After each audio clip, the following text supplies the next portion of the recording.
여러분, 거룩은 하나님의 속성, 가장 중요한 속성임과 동시에 그리스도인에게 요구되는 가장 무거운 주제이기도 합니다. 거룩이라는 단어는 우리를 정말로 옷, 매무새를 고쳐 입게 만듭니다. 우리가 거룩하지 못하기 때문에 한편으로 부끄럽습니다. 아무튼 이 무거운 주제를 가지고 오늘 말씀을 여러분에게 정언할까 합니다. 제일 먼저 거룩이라는 뜻이 무엇인가, 성경에 어떤 단어들이 거룩을 지칭하는 단어로 사용되었는가 하는 것을 소개하겠습니다. 제일 많이 사용된 단어는 카도시라는 히브리어입니다. 요거는 잘라내다, 분리하다 이런 뜻입니다. 다분히 종교적인 용례로 사용된 단어입니다. 하나님을 섬기고 예배하기 위해서 세속적인 것들과 분리된 것들을 말할 때 카도시라는 단어가 씁니다. 다음으로는 헤렘이라는 단어가 있습니다. 이거는 사물들, 물건들, 구별되어서 받쳐진 물건들을 의미할 때 쓰여집니다. 또 세 번째 단어는 나자르라는 단어인데 이거는 구별된 사람에게 적용되는 단어입니다. 이 나자르에서 여러분 아주 잘 알고 있는 나시린이라는 말 여러분 아시죠? 나시린이라는 단어가 바로 이 나자르에서 유래하였습니다. 또 토하르, 정결이라는 단어도 있고요. 하시드, 이 하시드에서 헤세드, 하나님의 은혜가 이런 단어가 나왔거든요. 거룩한 신실하심, 자비 이런 뜻으로 번역을 하고 있는데 이런 히브리어의 이 단어들을 성경에서 신약 성경에서는 어떤 단어로 번역했냐면 하기오스라는 단어로 번역을 하였습니다. 거룩한 백성 할 때도 하기오스가 사용이 되었고요. 어떻든 모든 하나님의 거룩한 속성을 가리킬 때도 이 단어가 사용되었습니다. 이런 단어들을 기초로 보면 거룩은 어떻든 성경에서 성경의 가르침의 핵심이다. 가장 중요한 가르침입니다. 또 한편으로는 하나님은 어떤 분이십니까? 라고 물었을 때 하나님은 거룩하신 분이다 라는 답을 제일 먼저 할 수 있다고 하는 것입니다. 이렇게 거룩은 하나님 존재의 뿌리이자 중심입니다. 그러므로 하나님의 형상으로 지음을 받은 인간, 특히 그 중에서 하나님 백성의 삶의 중심이 바로 거룩이라는 것이 성경의 가르침입니다. 이러한 성경의 가르침을 한 7가지로 요약해서 여러분에게 전해드릴까 합니다. 첫 번째, 하나님은 거룩하라고 우리에게 명령하셨습니다. 그러니까 거룩은 명령입니다. 여러분 레위기 19장 2절에 이렇게 되어 있네요. 너희는 거룩하라. 나 여호와 하나님이 거룩함이니라. 하나님이 명령했었으므로 거룩은 우리가 지켜도 되고 안 지켜도 되는 선택권의 문제가 아니라 반드시 지켜야 하는 절대 순종의 개념이라고 하는 것입니다. 여러분, 우리는 거룩한 백성으로 지음받고 부름을 받은 백성을 믿으시길 바랍니다. 그러므로 저는 100% 거룩하지 못한데요. 그게 중요한 게 아니라 100% 거룩해지기 위해서 노력하는 여러분의 마음의 중심을 하나님이 더 귀하게 보신다는 사실을 잊지 마시길 바랍니다. 두 번째로 이 거룩한 명령을 제일 먼저 누구에게 주었나요? 바로 유대인에게 주었습니다. 그래서 유대인들은 거룩한 백성이라는 칭호에 걸맞는 삶을 살기 위해서 노력한 백성입니다. 그래서 하나님의 명령에 따라서 아예 거룩한 장소를 구별하고 그곳에 함부로 접근조차 꺼렸습니다. 가령 성소나 하나님의 명령에 따라 아예 거룩한 곳이라면, 예를 들어서 성소에 들어가면 어떤 곳이 거룩하냐면 성전의 방이나 뜰, 심지어 성벽마저도 거룩한 곳으로 구별해서 감히 보통 사람들이 잘 접근하지 못하도록 만들었다고 하는 것입니다. 신기하게도요, 바로 이러한 그 거룩한 곳에 접근 금지라는 뜻을 나타내는 한자어가 이때 만들어졌다고 하는 것입니다. 그게 금할 금자인데 여러분에게 보여주면 바로 이 글자입니다. 이 글자를 보시면요. 여기 나무 두 개가 수풀림자에다가 보일시라고 지금 읽는데요. 수풀림자는 나무 두 개가 두 기둥으로 세워져 있습니다. 여러분, 하나님의 성소에는 항상 우림과 둠림이 함께 존재하는 곳입니다. 하나님의 주권과 인간의 책임이 공존하는 곳입니다. 하나님의 영광과 인간의 예배가 함께 만나는 곳이 성소입니다. 이 수풀림자는 하나님의 성소를 가리키는 단어로 만들어지고 사용되어졌다고 합니다. 그리고 이 보일시는 한자에서 보일시는 무조건 하나님을 지칭합니다. 우리에게 나타나신 하나님, 우리에게 임재하신 하나님, 보여진 하나님을 뜻할 때 이 보일시가 사용되었습니다. 그러면 이 단어는 하나님이 계신 성소는 함부로 접근하지 말라. 그래서 금할 금자라는 한자가 만들어졌다고 하는 것입니다. 하나님이 현안한 곳이나 숲이나 성소에는 함부로 들어가지 말라라고 하는 뜻이 여기 있는 것입니다. 그러므로 하나님의 거룩에는 정말로 세속적인 것들이 접근하기가 어렵다는 것을 뜻합니다. 아무튼 이런 그 거룩한 장소를 유대인들은 특별히 구별하여서 두었습니다. 저는 오늘 이 가르침이 우리에게도 그대로 유효하다고 생각을 합니다. 여러분, 주일을 거룩한 날로 하나님이 따로 떼어서 오늘을 거룩하게 만드셨습니다. 여러분 삶 중에서, 여러 하루 일과 중에서 정말로 하나님께 거룩한 시간으로 떼어서 하나님께 드릴 수 있는 시간이 혹시 있는지요? 한번 생각해 보시고 거룩한 시간, 거룩한 장소, 거룩한 마음 이런 것들을 하나님께 구별하여서 하나님께 드리는 것을 실천해 보시기 바랍니다. 오늘도 여러분 정결한 마음가짐으로 정말 하나님께 순종하는 마음가짐으로 예물을 또 들고 나오셨을 텐데요. 그런 예물들이 바로 하나님께 구별하여 드리는 예물이라는 사실을 생각하실 때 하나님께서 크게 기뻐하실 줄 믿습니다. 세 번째로 유대인들은요, 거룩을 위해 장수만 구별한 것이 아닙니다. 하나님께 드리는 것이라면 모두 성별했습니다. 조금 전에 설명했다시피 안식일은 하나님의 날입니다. 이날에는 모든 세상적인 일을 멈추고 오직 하나님 앞에 나와 자신의 죄를 자복하고 죄 용서를 받는 날입니다. 바로 지금 여러분이 바로 이 날에 하나님 앞에 모인 것입니다. 또 첫 소생, 또 첫 수확물, 또 소득의 11조는 나의 것이 아니라 하나님의 것이라고 성경에 말씀하셨습니다. 그 외 제사를 위한 모든 것, 예를 들어서 제물과 제사 등의 의복들도 구별해야 했습니다. 네 번째, 하나님은 자신의 거룩함을 나타내기 위해서 한 민족을 택하셨다고 선언하셨습니다. 그런데 잘 들으세요. 그 택함의 근거가 뭐냐? 뭐 잘나서 택했느냐? 백성들의 막 숫자가 머릿수가 많아서 택했느냐? 능력이 자질이 뛰어나서 택했느냐? 아니에요. 신명기 7장 7절 10절에 보니까 이렇게 얘기했어요. 여호와께서 너희를 기뻐하시고 너희를 택하심은 너희가 다른 민족보다 많기 때문이 아니라 너희는 오히려 모든 민족 중에 가장 적으니라. 여호와께서 다만 너희를 사랑하시므로 말미암아 너희 조상들에게 하신 맹세를 지키려 하셨다라고 말씀하고 있습니다. 하나님이 우리를 왜 그리스도인이 택했어요? 이유 없어요. 하나님은 이렇게 얘기해요. 당당하게 자신 있게 내가 너를 사랑하기 때문에 너를 택한 것이다 라고 말씀하신 것입니다. 이 얼마나 놀라운 감동입니까? 내가 뭐가 한대요? 도대체가 아버지, 도대체 인간이 무엇이간 된 나를 이토록 사랑하시고 나를 영원하게 만드셨습니까? 하는 시편 기자의 그 노래를 한번 생각해 보세요. 여러분이 도대체 누군데요? 여러분들이 도대체 상 받을 만한 자격이 있는 분이에요? 여러분들이 도대체 무슨 의로운 일을 하셨습니까? 지금까지. 여러분들이 도대체 이 세상의 평화를 위해서, 이 세상의 발전을 위해서 도대체 기여한 것이 무엇입니까? 아무도 하나님 앞에 자신을 자랑할 수 있는 인간은 존재하지 않습니다.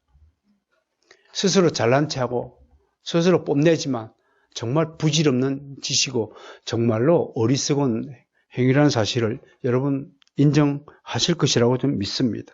오직 하나님의 사랑하심으로 우리가 지금 이 자리에 앉아있다는 사실에 감사를 해야 할 것입니다.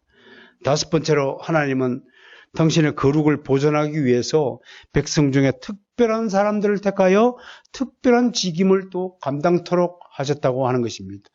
하나님 거룩하신 것을 보존하기 위하여 특별한 직임자를 택하였습니다. 그게 누굽니까? 제사장들, 레위인들, 나실인, 선지자들, 또 한 부류가 있습니다. 성전에 참전하는 군인들까지도 하나님이 성별해 주셨다고 하는 것입니다. 여러분, 하나님이 성별하셨다는 것은 어떤 존재도 그 존재를 건드릴 수 없다고 하는 것입니다.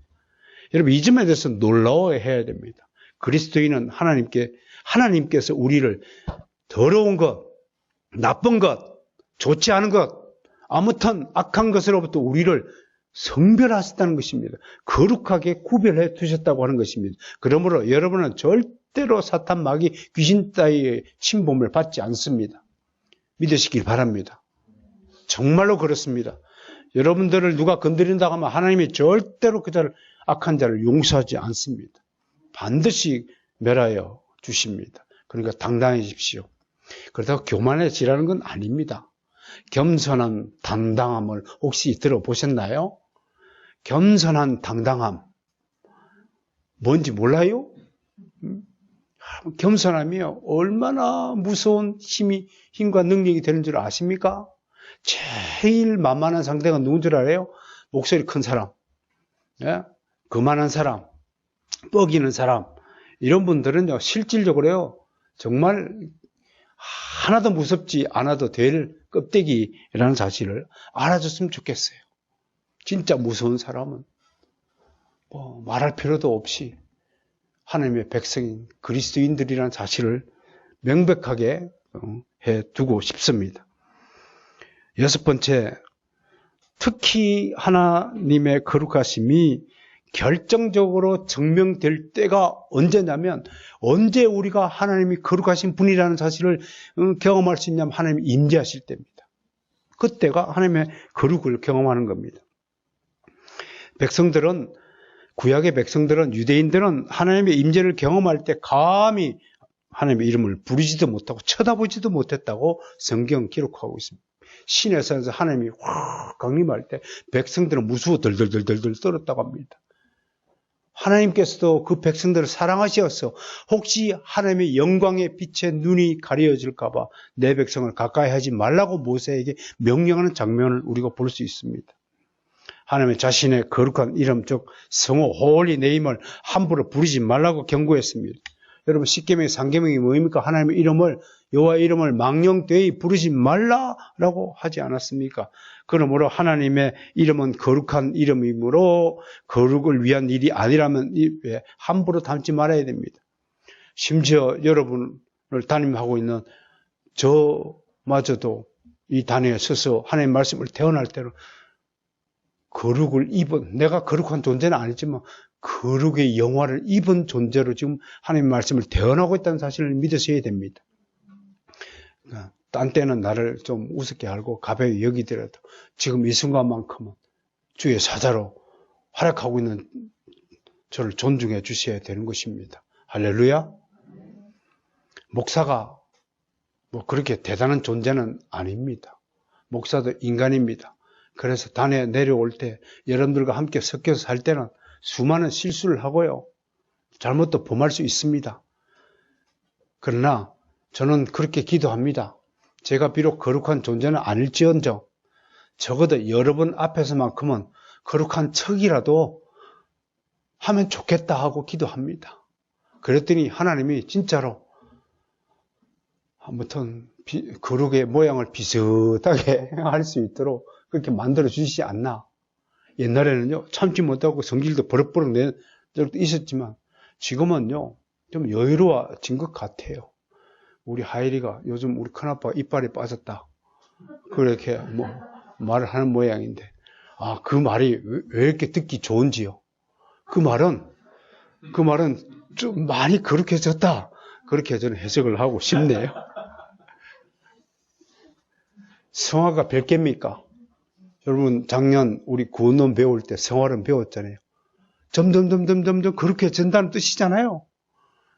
여러분들도 지금 성화의 길에 들어서고 있다는 사실을 명확하게 선포합니다. 7번째, 그럼에도 불구하고 모든 피조물은 스스로 거룩할 수 없다는 사실을 명백하게 인식해야 합니다. 이사야 선지자는 이렇게 이야기했습니다. 거룩하신 네가 이르시되 그런즉 너희가 나를 누구에게 비교하여 나를 그와 동등하게 하겠느냐? 이 말이 무슨 뜻이에요? 피조물은 하나님의 개입 없이는 어느 것도 거룩한 존재가 될 수 없습니다. 하나님과 비길 수 있는 존재가, 동등해질 수 있는 존재가 아무도 없습니다.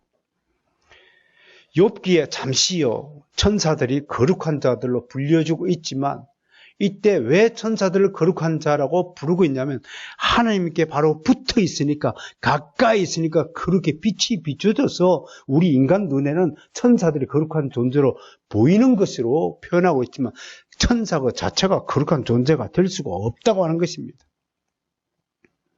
우리가 왜 거룩한 존재로 여겨지냐면 하나님께 가까이 있을 때 우리가 거룩한 존재가 될 수 있다는 사실을 가르쳐 두고 있습니다. 거룩은 오직 하나님만의 유일한 속성이라는 사실을 믿으시길 바랍니다. 정리하면 하나님이 거룩하심으로 우리도 거룩해야 합니다. 무엇보다 하나님의 은혜는 이것입니다. 이 세상에 있는 모든 사람들이 다 구별되고 성별된 것이 아니라 오직 그리스도 안에 있는 사람만이 독특하게 특이하게 하나님께 사랑을 받고 하나님에 의해 구별되었다는 것입니다. 여기에 대해서 반론을 펴는 사람들이 교회사에 많아요. 왜 니들만 택함을 받았다고 주장하느냐? 야, 누구는 택하고 누구는 버림을 받다면 그건 하나님이 너무나 불공평한 분이 아니냐라는 또 주장을 합니다.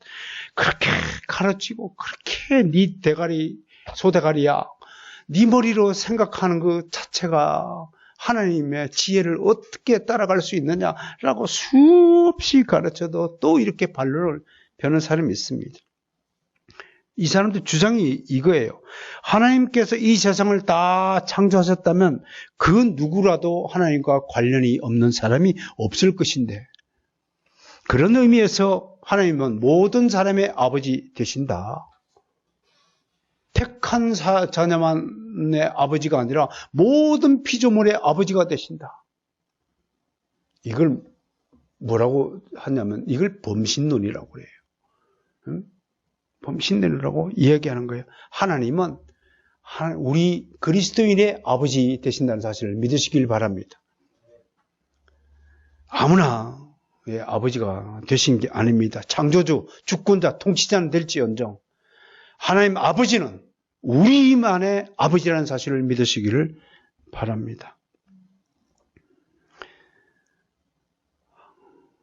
예수님을 믿든 믿지 않든 하나님은 모든 사람의 아버지라고 생각하는 것은 그 사람들만의 소망일 뿐입니다. 하나님은 모든 사람이 다 범죄했기 때문에 모든 죄인을 다 구원할 의무가 없습니다. 하나님께. 우리를 한 사람도 천국에 안 데려가도 하나님께 책임 없습니다. 하나님이 죄를 지은 게 아니니까요. 여러분, 은혜가 뭡니까? 여러분, 한 사람도 남기지 않고 다 지옥에 썰어 가야 될 게 원래 우리 모습이에요. 우리가 당해야 될 책불이 그것이에요. 그런데 은혜가 뭐예요? 그 가운데 거룩한 씨를 보존하고자 우리를 택하여서 천국 가게 만들어 주신 거라는 사실을, 그것이 은혜라고 하는 것입니다. 모든 멸망할 죄인 중에 몇 사람을 택하시어 구원해 주신 기로 한 것입니다. 모두가 하나님을 배신하고 하나님을 부인하며 제 길로 갔지만 그 가운데서 특별히 몇몇을 구별하고 택하시어서 하나님을 믿고 섬기도록 하기 위해 그리스도 안으로 부르신 것입니다. 이것은 결코 불공평한 일이 아닙니다. 어릴 적 조부님이 생각나네요. 여러분은 뭐 잘 모르시겠지만요, 저희 집안이 어릴 때 대지주 집안이었습니다. 우리 조부님이 대지주시죠. 어떻게 돈을 모았는지는 비밀사항입니다. 결코 뭐 꾸준히 저축해서 모은 건 아닌 걸로 제가 알고 있습니다. 여러분에게도 그런 호기가 닥치기를 기원합니다. 혹시 알아요? 행운이 별처럼 우르르 쏟아져서 여러분들이 갑자기 뭐 부유해질 수도 있는 것이죠. 하나님 뜻이 있다면. 아무튼 대주신 초보님께서 아침마다 일꾼을 불러놓고 아침마다 일을 분배하십니다. 산으로 갈 일꾼들, 너는 산으로 가. 너는 오늘 저 들판에 가서 일해. 너희들은 과수원에 가. 그래 놓고 제일 이제 기다리고 있는 일이 뭐냐면 너 시장에 가고 물건을 팔고 와. 그럼 어떤 일을 원해요? 산으로 갈까요? 들로 갈까요? 과수원에 갈까요? 읍내에 놀러 갈까요? 읍에 놀러 갈 거예요. 읍내에 놀러 가는 일꾼도 한 2명 뽑아 보내요. 실이라는 그 일꾼이 있었어요. 이름이 본명인데 기억이 안 나요. 아무튼 실이라는 이름으로 제 머릿속에 기억돼요. 실이가 맨날 그래요. 왜 쟤는 시장 보내고 나는 들판에 보내요? 그럼 할아버지는 내 맘이다, 이 녀석아. 내 맘이다. 그게 신학적으로 내 맘이다 하는 것을 신학적으로 뭐라고 했냐면 하나님의 주권이라고 그래요. 여러분들이 이렇게 앉아있던 저렇게 앉아있던 다리를 왼쪽으로 꼬고 있는 사람에게 왜 그렇게 다리를 왼쪽으로 꼬고 있습니까? 그랬더니 그 사람이 뭐라고 그래요? 내 맘이다, 자스가. 오른쪽으로 꼬든 왼쪽으로 꼬든 내 권리라는 거예요. 그게 주인된 권리라고 하는 거죠. 이걸 주권이라는 거예요. 하나님이 왜 저 그리스도인들만 택하여주고 우리는 버리셨습니까? 내 맘이다라고 하는 것이 하나님의 대답이라고 하는 것입니다. 이걸 하나님의 주권이라고 신학적으로 설명한 겁니다. 하나님의 주권에 대해서 이의를 제기할 수 있는 사람 아무도 없습니다. 달이 태양 보고 왜 저를 태양처럼 만들지 않고 달처럼 만들었습니까? 하나님이 뭐라고 대답할까요? 내 맘이다. 내 권리다. 그 창조주의 권리라고 하는 것입니다.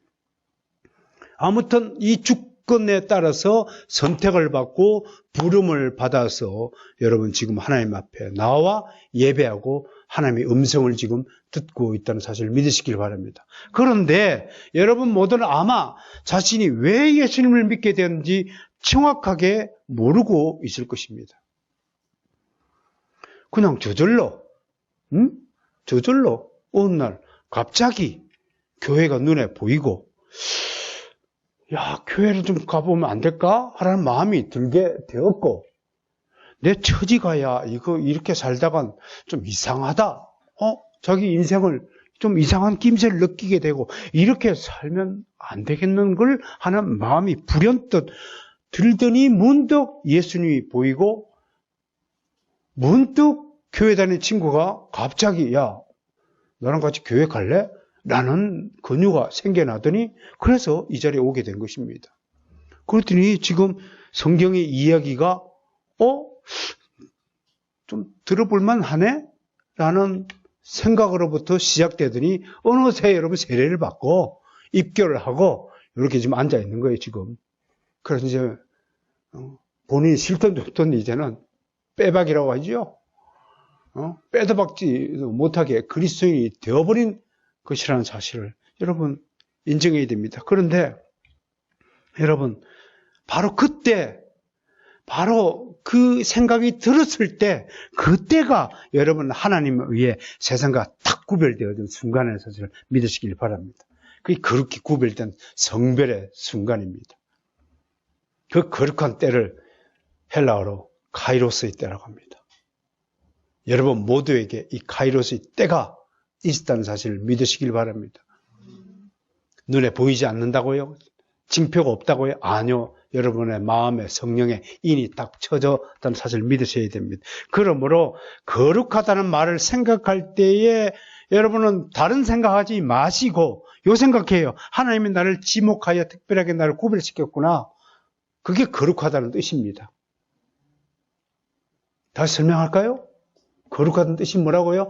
하나님께서 알지 못하던 때에 내 머리통으로는 영원전을 언제적입니까? 기원전 4,000년이에요? 1만 년 전이에요? 2만 년 전이에요? 억만 년 전이에요? 알지 못하던 때에 하나님이 지목하여 내가 너를 지명하여 불렀다. 라고 이사야 선지자를 통해서 말씀하였듯이 지목하여 나를 구별하셨다는 사실 자체가 거룩하다는 뜻입니다. 그때부터 이제 여러분 holy people이 된 걸 사실 믿으시기 바랍니다. 그래서 성도를 영어로 saint라고 하는 거룩한 백성이라고 부르는 것입니다. 거룩한 물이 성도라고 부르는 것입니다. 그러면 내가 성도가 되었다는 것이 가장 큰 은혜입니다. 이 이름이 얼마나 우리 가슴을 뛰게 만드는 일인지 사도 바울은 편지할 때마다 이렇게 말했습니다. 몇 구절 읽어드리죠. 고린도전서 1장 2절에 이렇게 했어요. 주 안에서 거룩하여지고 성도된 백성들에게 내가 편지하노니.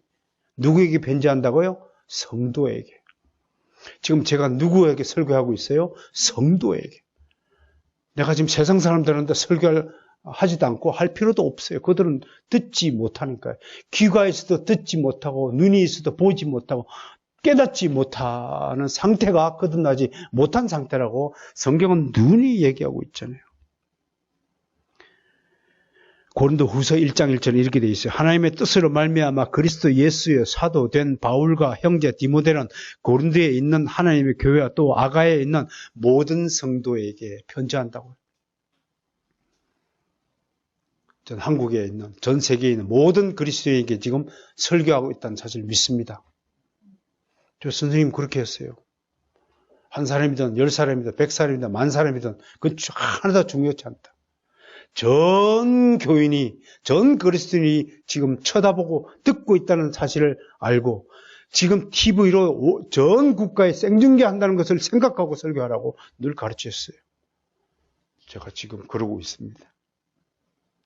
잘하고 못하고 중요한 게 아니에요. 설교를 잘한다 못한다 절대로 그렇게 말씀하면 안 돼요. 그건 하나님의 권위를 훼손하는 겁니다. 하나님에게는 어제 실력 다르고 오늘 실력 다른 하나님이 아니십니다. 어제나 오늘이나 동일하신 하나님이십니다. 어떤 설교든 하나님이 개입되어 있다는 사실을 믿으시고 모든 설교를 귀하게 여기는 성도가 되시기를 주님을 축원합니다. 한편으로 이 거룩을 논할 때 주님께서 나를 거룩한 존재로 구별시켜 줬다는 이 사실과 함께 우리에게 주어진 게 뭐냐? 거룩하라 명령을 이행할 책임이 주어졌다고 하는 것입니다. 이 책임은 세상의 것들을 잘 구별하고 살아야 한다는 뜻합니다. 좀 더 이해를 돕기에 오늘 사도 바울의 가르침을 좀 보겠습니다. 그것이 고린도 전서 5장에 있는 내용인데요. 이게 뭐냐면 먼저 1절에서 고린도전서 5장을 일단 펴세요.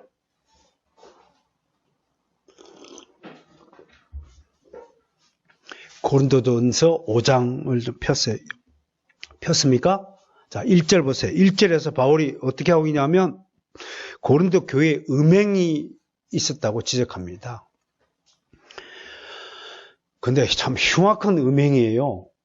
이쁜 여자 좀 사모하는 마음 그런 정도가 아니라 아버지의 아내를 취한 녀석이 있었다고 합니다. 이 정도로 지금 고린도 교회가 타락했습니다. 지난주에도 고린도 교회가 수많은 문제거리가 있었다고 제가 증언했습니다. 그래서 2절과 13절에서 공의 이런 자를 어떻게 하라고 하냐면 교회에서 쫓아내라고 강력하게 명령합니다. 그리고 3절부터 그 이유를 설명합니다. 왜 쫓아내야 되느냐?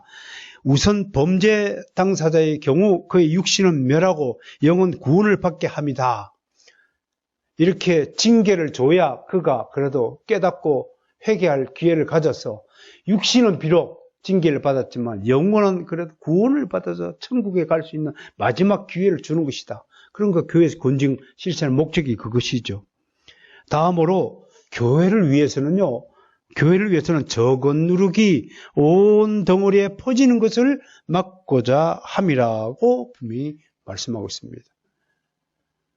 여러분, 작은 것 하나를 우습게 여기면 안 됩니다. 교회에서의 거룩을 훼손하는 그런 요인들을 싹을 잘라야 된다고 얘기합니다. 그 7절 보세요. 묵은 누룩을 내버리라 라고 말씀하고 있습니다. 그리고 오직 순전함과 진실함의 떡으로 하자. 교회에서는 거룩한 일밖에 있어야 한다, 없어야 한다라고 말하고 있고요. 9절에서 음행하는 자를 사귀지 말라라고 경고합니다. 바로 이것이 교회의 거룩을 보존하기 위한 조치입니다. 이 고린도전서 5장의 가르침을 근거로 우리의 책임이 뭡니까? 거룩하지 않은 것과 사귀지 않아야 한다는 것을 지금 첫 번째 가르침으로 여러분에게 주고 싶습니다. 두 번째, 다음으로 우리가 기억해야 할 것은 성경은 우리가 세상 안에서 거룩을 나타내어야 한다, 거룩을 실천해야 한다고 가르치고 있습니다. 앞에 고린도전서의 가르침을 소극적인 방어적인 입장이라면 지금의 가르침은 좀 적극적인 실천을 요구하는 책임을 말합니다. 앞에 주님이 우리를 세상 밖으로 불러내셔서 오직 예수님하고만 사귀자고 우리를 세상에서 불러낸 게 아니라고 하는 것입니다. 예수님과 사귀면서 동시에 이 세상 가운데 있도록, 이 세상에서 살도록 하셨습니다. 따라서 우리는 이 세상을 의도적으로 회피하여, 간혹 우리 가운데 이런 사람이 있어요. 의도적으로 회피하여 먼 산속으로 기어 들어가는 사람이 있어요. 4세기 때도 사막 수도사들이 유명했다고 하는데, 그들은 세속이 싫다고 해서 도시를 떠나서 사막 가운데로 가가지고 혼자 집 지어놓고 호는 동굴 속에서 돌을 닦는 그런 시절이 있었습니다. 그러나 속세와 인연을 끊고 산다고 해서 본인이 거룩한 존재가 되는 것은 아닌 것입니다. 산속에 동굴 속에서 목탁 두드린다고 거룩한 존재가 아닙니다. 그러므로 이 세상 안에서 구별적인 삶을 산다는 것이 얼마나 어려운 일입니까? 성도가 이 세상을 사랑하나 이 세상적인 것을 추구하지 않고 산다는 것이 얼마나 어려운 일입니까? 이 세상에서 하나님의 거룩한 삶을 살기 위해서는 솔직히 말해서 많은 것들을 포기해야 합니다. 무엇보다도 모든 그리스도인은 누가 보아도 저 사람은 정말 하나님과 관련이 있는 사람이다 라고 평판을 듣고 살아야 됩니다. 목사는요, 장로는요, 집사님도 말할 것도 없이 저분은 목사답다, 장로답다, 집사답다는 평판을 들어야 됩니다. 예수 그리스도도 자라면서 사람들과 하나님부터 사랑을 받았다, 지혜가 자라갔다라고 누가복음이 기록하고 있지 않습니까? 그리스도인이 세상 사람과 일하고 기동하면서 조금도 구별이 없다면 그는 하나님을 욕보이는 사람이다 라고 말할 수 있습니다. 만약에 한국 사람이 외국에 살면서 자신이 한국인임을 부끄러워하거나 숨긴다면 그는 진짜 애국자가 아니죠. 그런 분 진짜 봤어요. 자기가 한국 사람인 걸 끝내 숨기더라고요. 한국 사람들이 그렇게 자랑스럽지 못하다고 공공연하게 얘기하면서 그런 사람을 우리 속담에 뭐라고 그래요? 지 얼굴에 침뱉기 있죠. 여러분, 아무리 교회가 한국 교회가 휘청거리고 뭐 여러 가지 모순된 모습을 보이더라도 절대로 교회를 욕하거나 예수 그리스도를 폄하하는 발언을 함부로 하면 안 됩니다. 그건 정말 하나님의 얼굴을 손톱으로 확 생채기 내는 것과 같은 것이라는 것을 명심해야 됩니다. 또 하나, 참 소개하기 싫은 이야기인데요. 실제로 이런 일들이 비일비재합니다. 한 장로님이 국회의원에 출마하면서 어디 가서 물어요? 점집에 가서 당선될까요? 안 될까요? 묻는다고 하는 겁니다. 이거는요, 자기 영혼을 사탄에게 내어준 사람입니다. 한 그리스도인 사업가가 사업의 성공을 위해 탈세를 하거나 사기를 치거나 자기 이익을 위해 아부를 하고 뇌물을 바친다면 그도 마찬가지로 하나님 이름에 먹칠을 하는 사람이면 틀림없습니다. 좀 당당해지시길 바랍니다. 경동시장 안근사님 얘기 관정 못 드셨나요? 그분은 모든 주의 시간을 다 구별하여 사는 게 드립니다. 수요일 저녁 꼬박꼬박 지켰습니다. 주일 오전 예배, 오후 예배, 금요 철야 예배 꼬박꼬박 지키고 새벽기도 다 드렸습니다.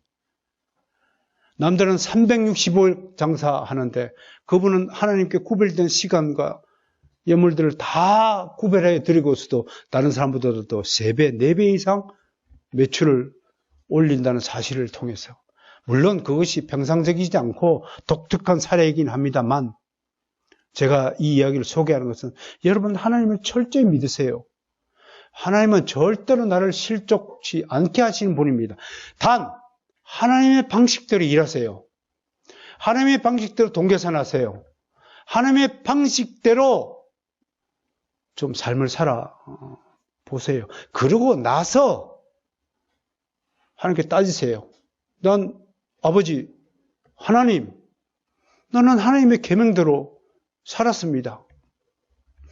교회에서 정해진 모든 예식에 다 참석했습니다. 교회가 요구하는 대로 성경 필사 꾸준히 했고, 기정정결로 살았고, 아침에 일어나자마자 무릎 기도했고, 일기 썼고, 독서 열심히 했고, 설교 은혜 열심히 나눴고, 하나님이 하시는 대로 다 했는데도 내게 복이 왜 주어지지 않으면 그때 하나님께 따질 수 있습니다. 하나님 복 주신다고 약속해놓고 왜 안 주십니까? 그런 하나님이라면 제가 이 자리에 서서 여러분 앞에 하나님을 증거할 필요도 없습니다. 여러분이 먼저 하나님께 순종해 보세요. 하나님 명령을 이행해 보세요. 그리고 요구해 보세요. 얼마나 하나님의 축복이 여러분 흔들고 차고 넘치도록, 창고가 그냥 찢어지도록 복을 주지 않는가 한번 테스트 해보라고 하나님께서 말씀해 주셨잖아요. 근데 여러분이 적당히 살면서, 여러분이 세상에 살면서 여러분이 정직하지 못하게 하면서 그래놓고 하나님의 복을 달라, 여러분이 사기꾼이에요? 그건 있을 수 없다는 것입니다. 정말 어떤 경우도 그리스도는 정직해야 합니다. 조금의 거짓이 개입되어서는 안 됩니다. 잠시 어쩔 수 없이 거짓을 행했다면 즉시 깨달아 달려가 잘못을 빌고 용서를 구하고 거짓을 바로잡아야 합니다. 잠시 돈을 횡령했거나 남의 것을 가로챘거나 빌린 돈을 고의로 갚지 않았거나 하는 행위도 마찬가지입니다. 주님은 한 호리도 남김없이 다 갚으라고 하셨습니다. 특히 돈 문제는요, 엄행하고 이건 개인적인 차원에서 끝날 일이지만 돈 문제는 공동체 전체적인 문제로 비화되기 일쑤이므로 돈을 정직하게 사용할 줄 알아야 됩니다. 그래서 우리 목회자들 세계에서 돈 문제에 거듭나지 못한 사람은 진짜 거듭나지 못한 사람이다라는 말이 있어요. 여러분, 남의 줄 돈 깨끗하게 탁탁 주세요. 따라서 합시다. 하루 전에 갚자. 그게 우리 초보는 가르침이 있었어요. 빌린 돈 하루 전에 갚으시길 바랍니다. 전화요금, 수도세, 전기세, 공과금 하루 전에 납부하는 그런 실천을 좀 해보시길 바랍니다. 혹시 나한테 빌린 돈 빨리 갚으세요. 한 사람도 없군요. 그 얘기는 제가 그만큼 가난하다는 뜻이죠. 부자면 돈도 많이 빌려주고 주었을 텐데 말입니다. 회비, 어느 회비 있으면 빨리빨리 내세요. 늦게 꼭 맨 나중에 어쩔 수 없이 못 이기는 척 내는 사람. 여러분, 제가 늘 강조합니다. 돈 문제 굉장히 중요하다고. 절약하는 것과 인색한 것은 다르다고. 밥값 웬만하면 오늘 내가 낼게. 그럴 자신 없으면 그 밥 먹지 마요. 혼자 집에 가요. 밥값 낼 자신 없으면 집에 가요. 그냥 밥값 좀 먼저 내고 먼저 좀 섬기고, 하여튼 그런 돈 문제 좀 거듭났으면 좋겠습니다. 마지막으로 살필 게 있네요. 거룩을 그러면 어떻게 드러내느냐 하는 문제입니다. 하루아침에 거룩해지는 건 결코 아닙니다. 그러니까 다른 사람, 옆 사람이 거룩하지 않다고 해서 지적하지 마시고 인내심을 가지고 기다릴 줄 알아야 됩니다. 그렇다고 너무 천천히 진행하다 보면 많은 사람에게 오해를 삽니다. 10년이 지난데도 별로 변화가 없어요. 말투도 달라지지 않고 얼굴 표정도 안 달라지고 성질머리도 있는 그대로고, 그러면 그 사람이 어떻게 그렇게 한 인생이라고 말할 수 있겠습니까? 무엇보다도 개인적인 성격과 기질을 넘어 인격적인 성숙이 나타나지 않는다면 좀 문제가 있는 것입니다. 그렇다면 좀 바람직한 방향이 무엇입니까? 오늘 몇 가지 말씀들을 소개하면서 말씀을 맺어지할까 합니다. 출애굽기 19장 5절과 6절의 말씀입니다. 거룩한 백성은 이미 찾았을 줄 믿습니다. 출애굽기 19장 5절 6절 제가 읽어드립니다. 세계가 다 내게 속하였으니 너희가 내 말을 잘 듣고 내 언약을 지키면 너희는 모든 민족 중에서 내 소유가 되겠고 너희가 내게 대하여 제사장 나라가 되며 거룩한 백성이 되리라 라고 말씀했습니다. 이 말씀에서 우리는 가장 먼저 하나님의 언약을 지키는 백성이 되라. 그것이 거룩을 나타내는 지름길이다 말씀하셨습니다. 약속을 지키자는 겁니다. 첫 번째 하나님과 맺은 약속은 하나님이 스스로 먼저 지키십니다. 그러므로 우리는 하나님께 대한 약속, 예를 들어서 주일날 나와서 예배하는 일, 이거 하나님의 약속입니다. 만약 주일 예배 빠뜨리고 정해진 주일 오후 예배 빠뜨리고 수요예배 빠뜨리고 교회에서 하는 예배 의식을 빠뜨리면 하나님과 약속을 어긴 것입니다. 어떻게 약속을 어긴 사람을 여러분 싫어하잖아요. 여러분 좋아합니까? 저 사람은 맨날 말로만 하고 맨날 약속만 어기네. 그렇지 하나님도 여러분을 그렇게 취급한다 이겁니다. 두 번째 약속은 사람과 사람 사이에 맺은 약속도 꼭 지켜주는 여러분들이 되어야 여러분들 세상 사람들이 야 그래도 거룩한 백성들이구나, 뭔가 그리스도인은 다른 산 백성이 되겠구나 라고 인정하지 않겠습니까? 우리는 하나님 언약 백성입니다. 가슴 쳐놓습니다. 나는 하나님의 언약 백성이다. 그걸 잊지 마세요. 약속의 백성이라는 사실, 약속을 목숨처럼 여겨야 된다는 사실을 믿으시길 바랍니다. 우리 임성규 성도 주일 아침엔 TV를 안 켠다고 얘기했길래 저하고 제 딸이 약속했어요. 우리도 안 켠다. 몇 주째 지키고 있어요. 그거 좋더라고요. 좀 경건해지더라고요. 우습게 여기지 말고 한번 실천해 보시길 바랍니다. 두 번째 로마서 12장 1절이에요. 로마서 12장 1절. 제가 읽어드리죠. 그러므로 형제들아 내가 하나님의 모든 자비하심으로 너희를 권하노니 너희 몸을 하나님이 기뻐하시는 거룩한 산 제물로 드리라. 이는 너희가 드릴 영적 예배니라. 당신이 그리스도인입니까? 그렇다면 당신은 하나님이 명령하신 주일 예배뿐 아니라 모든 삶에서 진정한 예배자가 되어야 됩니다. 삶의 예배자가 되라 하는 것입니다. 주일날 지금 이 시간에 구별된 시간에 나와서 이렇게 예배 의식에 맞춰서 드리는 예배만 예배가 아니고 여러분이 살아가는 모습 모두가 예배자의 모습이 되어야 한다고 하는 것입니다. 하나님의 칭송하시길 바랍니다. 12장 1절은 뭘 얘기해요? 형식으로 드리는 육적인 제사가 중요한 게 아니고요. 신령과 진정으로 드리는 그것이 진짜 성령으로 말미암은 신령한 제사라고 하는 것입니다. 이것은 늘 예배자가 되어야 합니다. 어디서든지 하나님 감사합니다. 하나님이 나와 함께 지금 걷고 있다는 사실을 인식하면 걸어보세요. 무슨 일을 하든지 하나님이 나와 함께 하신다. 하나님이 원하신 일이다 라는 걸 생각하다면 정말로 여러분 진정한 예배자가 되었다고 해도 무방할 것입니다. 세 번째로 고린도전서 3장 17절 말씀이에요. 누구든지 하나님의 성전을 더럽히면 하나님이 그 사람을 멸하시리라. 하나님의 성전은 거룩하니 너희도 그러하니라. 이 말씀은요, 세상 안에서 모든 더러운 일에서 벗어나라라고 하는 가르침입니다. 이 양심, 오늘 오후에 존 프레임 목사님이 지은 자연과 양심 제2부가 양심에 관한 일들을 지금 쓰고 있잖아요. 읽어보셨죠? 오늘 화이 맞은 양심, 여러분 기억나실 겁니다. 이 화이 맞은 양심은 옳고 그름을 기준으로 살지 않고 자기에게 필요한 일을 우선시한다. 그러면 정치인 예를 들더군요. 어쩌면 그분이 우리 한국의 정치인들 들으라고 그걸 쓴지 모르겠지만 자기한테 남한테는 적용되는 법은 나한테는 적용되지 않아야 된다고 생각하는 무리가 정치인이라고 일갈하고 있습니다. 내로남불 전횡이죠.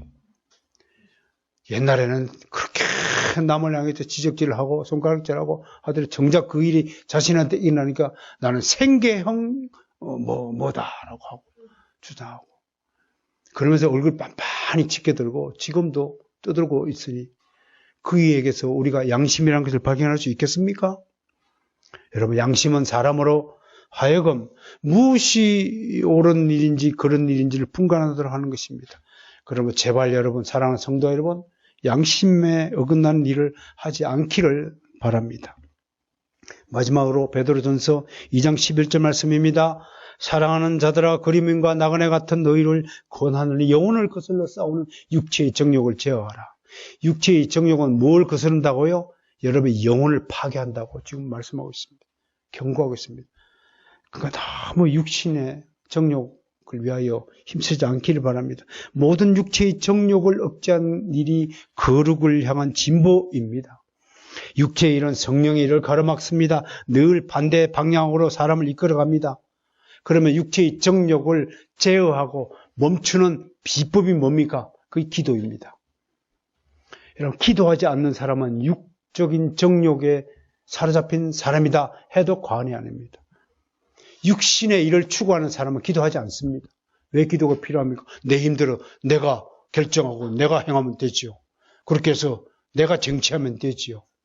그리고 흡족하게 합니다. 이야, 이런 방법으로 돈을 버니까 내가 부자 되구나. 잘 먹고 잘 살 수 있겠구나. 천만에 그의 영혼은 이미 마귀에게 팔린 자가 되었다는 사실을 그는 깨닫지 못하는 것입니다. 여러분, 진짜 불신자들이 불쌍한 게 뭔 줄 아세요? 진짜 그들은 지옥을 믿지 않기 때문에 지 마음대로 행동하는 겁니다. 여러분, 지옥이, 여러분 좀 성냥불에 켜가지고 오른손을 한번 떼어보십시오. 만약에 성냥불에 그 작은 성냥불 하나에 손가락을 끝을 대어보라니까요. 그러면서 뜨겁지 않다면 난 그분을 기꺼이 기쁜 마음으로 지옥으로 보내드리겠습니다. 지옥은 그런 불과 비교할 수 없는 불이 타는 곳입니다. 지옥은 상상조차 하기 끔찍한 곳입니다. 그곳은 우리가 상상으로 만들어내는 곳이 아닙니다. 그렇다면 우리는 미친 사람들이에요. 천하에 불쌍한 사람들이에요. 모든 그리스도인에서 목사가 제일 불쌍한 존재들일 거예요. 지옥이 없다면. 쓸데없는 일을 한 거예요. 2000년 동안 수많은 사람들이 지옥이 없음에도 불구하고 순교당하고 사자밥이 되고 불에 타 죽은 사람들 얼마나 억울해서 눈을 감고 어떻게 죽겠습니까? 여러분, 불신자들이 어리석이 뭔 줄 아세요? 진짜 그들은 지옥에 대해서 심각하게 생각하지 않는 거예요. 우리 하일이도 지옥에 대해서 심각하게 생각해요. 우리 하일이가 다른 믿음 없어도 지옥에 대한 강한 믿음이 있는 사람입니다. 내가 확실히 보증합니다. 사랑하는 성도 여러분 하나님의 은혜를 이미 거룩해질 수 있는 가능성이라는 씨앗을 받은 사람이다 라고 정리하고 싶습니다. 거룩하다가 아닙니다. 거룩해질 수 있는 가능성의 씨앗을 지금 심령밭에 뿌림을 받았습니다. 그 씨앗을 어떻게 키워야 되겠습니까? 여러분의 몫입니다. 물 주고 걸음 주고 기도 주고 말씀 주고 선행을 하면서 착하게 겸손하게 다른 사람을 교회를 섬기고 하나님의 명령을 잘 지키고 그러면 이 씨앗이 열매가 되서 무럭무럭 거룩이라는 열매로 나타납니다. 여러분 속에 거룩의 열매가 나타났을 때 제일 먼저 여러분의 눈빛이 달라질 것이 확신합니다. 거룩한 눈빛이 되길 바랍니다. 지금처럼 썩은 동태눈깔 하고 있지 마시고 거룩한 눈빛으로 우리 하나님께 영광이 함께 되어는 그 여정을 함께 해주기를 간곡히 부탁드립니다. 감사합니다.